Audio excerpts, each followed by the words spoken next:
국채금리 급등, 인플레 우려감. 지난주 금요일날 미국에서 좀 되게 신기한 일이 발생이 됐습니다. 네, 여러분 안녕하세요, 백진수입니다. 또 새롭게 한 주가 시작이 됐는데요. 이번 주 모두도 또 화이팅 하셔서 한 주 내내 이제 기분 좋은 한 주가 될 수 있게끔 화이팅 해주시기 바랍니다. 자, 지금 이제 시장과 관련해가지고 이번 주에 우리가 좀 살펴볼 내용들, 관심 있게 봐야 될 내용들에 대한 이야기를 좀 진행을 해볼게요. 최근에 이제 가장 시장의 우려 요인이 국채금리 급등, 인플레 우려감, 그런 이슈들이 이제 마무리 짓게 되면 그 다음으로 이제 시장에 나올 수 있을 만한 이슈로 세금 인상 문제나 또는 미중 갈등, 이런 부분들이 좀 시장에 또 부각될 수 있을 가능성이 있다. 왜냐면 시선이 옮겨가기 때문에. 이렇게 이제 말씀드린 적이 있었죠. 이게 무슨 소리야? 그래서 이제 지난주 말쯤에는 이제 또 세금 인프라 투자를 위해서 세금을 인상해야 된다. 특히나 이제 고소득자들한테 이제 그런 이야기를 좀 진행을 한 적이 있었고요. 그리고 이제 미중 갈등에 관련된 이야기를 진행한 적이 있는데, 특히나 이번 주 같은 경우에는 미중 무역 갈등이 조금 이제 표면화되지 않겠냐 싶은 생각이 좀 듭니다. 개인적으로. 왜 그러냐면 지난번 이제 인권 문제로 미국, 이제 영국, 캐나다, EU 합심해서 이제 중국에 제재를 가했고, 그리고 이제 중국 같은 경우도 이제 거기에 이제 바로 자기네도 이제 응대를 했죠. 같은 이제 똑같이 이제 제재를 가하는 이런 상황으로 갔는데, 이게 이제 점점 번지고 있는 것 같아요. 금융 쪽까지 번지고 있는 상황인 것 같고, 중국에서는 지금 미국 제품에 대한 불매 운동이 또 되게 거세게 일어나고 있다고 합니다. 무슨 H&M 이야기, 나이키 이야기, 여러 가지 사례들이 좀 전해지고 있는 상황이거든요. 그래서 이게 중국 정부는 이제 미국에 대한 감정을 상당히 좀 자극을 시키면서 불매 운동까지도 이제 진행이 되고 있는 상황인 것 같고요. 그리고 이제 지난주 금요일날 미국에서 좀 되게 신기한 일이 발생이 됐습니다. 금요일날 무슨 일이 있었냐면요.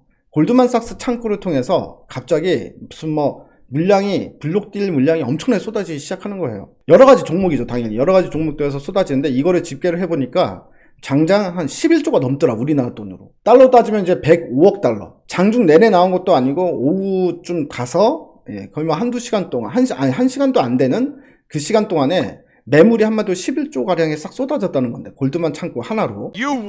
이 안에서 물론 미국 종목들도 있었지만 대부분이 중국 종목이었다. 중국에 대한 제재가 상당히 좀 심해지기 때문에, 그래서 이제 중국 관련주들에 대한 매도를 할 수밖에 없었던 이유야 있겠죠. 있겠지만 어쨌든 이제 그 포함되어 있는 종목들이 중국 종목들이 대부분이었다는 게 상당히 좀 이제 저는 이제 눈길을 끄는 부분이었습니다. 저한테는. 텐센트, 회계부정 의혹, 아이치 등 중국 기술주만 105억 달러 중 66억 달러어치 매도를 했다라는 부분이고요. 당연히 이제 중국 관련주들이 이제 급락이 나타나는 현상도 나타나는데, 바이두, 알리바바, 네디즈, GSX, 태처, 아이치. 그래서 미국 언론, CBS, 디스커버리 주식도 처분. 매도 압박에 몰린 헤지펀드일 가능성이 상당히 크다.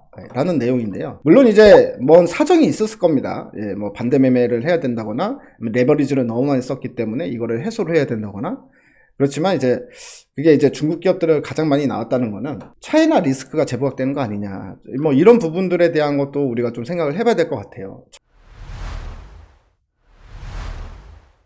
자, 이 부분이죠. 다만 시장은 이달 말 추가로 불거진 미중 갈등 변수에 주목하고 있다. 미국 바이든 정부 출범 이후에 미중 고위급 만남이 이뤄진 8월 19일 날, 그때 이제 상당히 좀 격하게 이야기를 주고받았죠. 그러면서 어쨌든 차이만 남기고 별 소득 없이 끝났고, 22일 날은 오히려 이제 서로 규제를 가하기 시작했죠. 신장 위구르 소수민족 학대 관련해 가지고 먼저 제재를 가했고, 중국도 여기다가 바로 이제 보복을 하는 이런 이제 흐름이 나타났고요. 자, 그런데 여기서 보면 미국에 진출한 중국 기업 리스크가 커지고 있다라는 소식. 실제로 1월 달에 그 뉴욕 증권거래소에서 차이나 모바일 등 중국의 대형 통신사 3곳하고 중국 해양석유총공사 등 관련 기업을 상장 폐지를 시켰습니다. 이유는 정보 유출, 기술 훔치기, 인권 침해 앞장서는 중국 기업들의 미국인 투자를 금지한 트럼프 전 정부 정책에 따른 조치. 그래서 결국 퇴출을 시켜버렸잖아요. 사실 이제 차이나 모바일 입장에서는 상당히 열받을 수 있죠. 그리고 억울할 수 있는데요. 차이나 모바일 같은 경우에는 이거를 절대 용인할 수 있는 부분이 아니다. 어쨌든 다시 중국 증시로 상장을 추진 중에 있습니다. 이런 부분들로 인해서 이 감정이 상당히 격해지고 있는 상황이고요. 이제 인권 문제 이런 것까지 이제 미국이 이제 건든다 이거죠. 중국 입장에서는. 중국도 이제는 자기네가 이제 트럼프 같은 경우에 어떻게 좀 어르고 달래보고 우리가 양보하고 이런 이제 액션을 취해보려고 했는데 바이든 와보니 트럼프보다 괜찮을 줄 알았다면 바이든 더 심한 거야. 그래도 트럼프는 경제 쪽에 무력과 관련된 것만 콕콕콕 자기네들 괴롭혔는데 바이든 오니까 이제 뭐 인권부터 시작해서 정치 간섭까지 내정 간섭이라고 얘기를 하죠. 그들은 하면서 오히려 이제 바이든이 오히려 더 골치 아픈 대통령이 돼버린 상황이라 중국 같은 경우도 여기서 이제 밀리면 안 되겠다 싶은 생각이 드는 것 같아요. 그래서 아마도 이런 부분들이 좀 이번 주에 또 추가적으로 뉴스가 돼서 좀 나오지 않을까. 어쨌든 이제 분위기는 좀 좋은 쪽으로 가기보다는 좀 안 좋은 쪽으로 좀. 미중 무역 전쟁이란 게 어차피 이제 몇 년 된 트럼프 때부터 왔던 이슈이기 때문에 이게 이제 신선한 충격을 주진 못하잖아요. 이 뉴스 자체가. 때문에 그냥 이제 연장선상에서 보는 거기 때문에 시장은 오히려 크게 충격을 안 받을 수도 있다. 네, 여러분 제 이야기가 도움이 되셨다면 구독, 좋아요, 알람 설정 꼭 부탁드리고요. 그리고 장중에도 도움을 좀 받고 싶다 하신 분들은요, 화면에 보이시는 이 번호로 문자 신청이라고 문자를 보내주시기 바랍니다. 경기 부양책, 즉 이제 인프라 투자 관련돼서도 우리가 좀 살펴볼 시간이 온 것 같아요.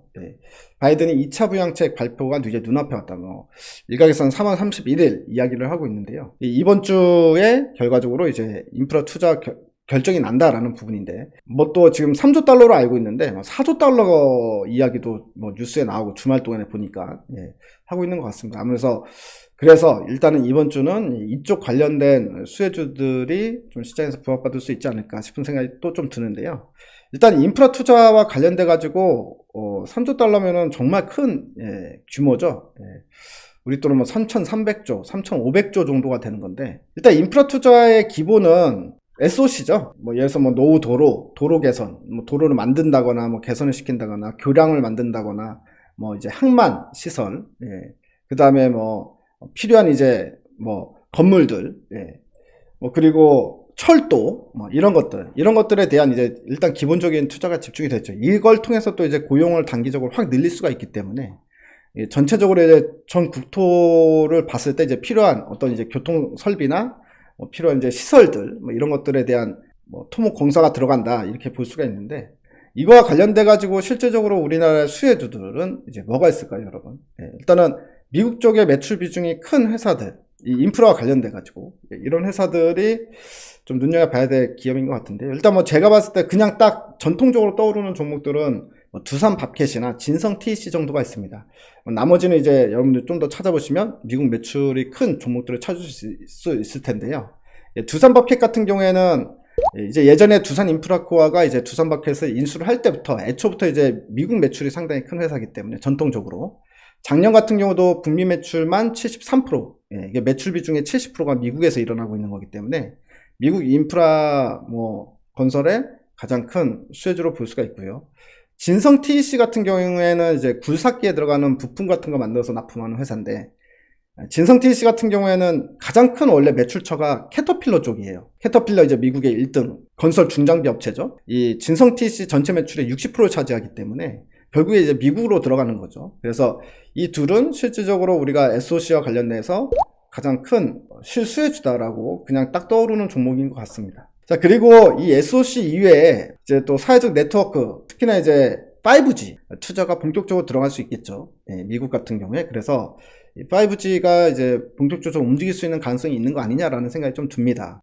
대표적인 종목만 좀 말씀을 드리면 KMW, 뭐 이노와이어리스, 뭐 HFR, 뭐 서진 시스템 등등 많은 종목들이 있죠. 사실은 이제 그런 종목들이 너무 많이 있기 때문에 5G 관련주들도 좀 이제 지켜볼 필요성이 있지 않을까 싶은 생각이 들고요. 자, 그리고 또 당연히 또 떠오르는 부분들이 있죠. 이번에 인프라 투자 들어갈 때 이전과는 다르게 상당히 그린 뉴딜 쪽에 돈을 상당히 많이 집중을 할 것이다. 이거는 뭐 충분히 생각해 볼 수 있는 것 같습니다. 일단 뭐 에너지 전환, 친환경 쪽으로 에너지 전환, 그 다음에 뭐 친환경차 보조금 지원을 한다거나 또는 충전시설, 뭐 2차전지 충전시설을 확보를 한다거나 뭐 이런 식의 이제 인프라 투자가 들어갈 가능성이 상당히 크죠. 그렇기 때문에 그린뉴딜 쪽 관련해 가지고 미국 매출 비중이 큰 회사는 뭐 CS 윈드나 이번에 또 이번에 삼강 M&T 같은 경우도 사실 이제 신규 수주 이야기, 신규 수주와 관련된 이야기들이 좀 나오고 있는 상황이죠. 그렇기 때문에 뭐 그런 종목들도 이제 미국 비중이 크고, 그다음에 하나솔루션 같은 경우도 태양광 관련해 가지고 미국 매출 비중이 상당히 큰 회사입니다. 인프라 쪽과 관련해 가지고 인프라가 결정이 되게 되면 또 이제 거기에 관련된 수혜주들 찾기가 시장에서 좀 일어날 수 있습니다. 이미 좀 움직임이 나타난 종목들이 좀 많죠. 아까 제가 말했던 종목들 중에서도 이미 움직임이 나타난 종목들이 있는데, 이번 주에는 이제 아주 긴 관점에서 보기보다는 이런 이슈 플레이로 뭐 이런 인프라 투자와 관련된 종목들을 지켜보는 것도 좀 괜찮지 않을까 싶은 생각이 듭니다. 자, 이번 주 모두도 화이팅 하시고요. 이번 주도 모두들 대박 나시자라는 의미에서 대박 나자의 굿바이, 대바이라고 인사를 드리겠습니다. 대바이!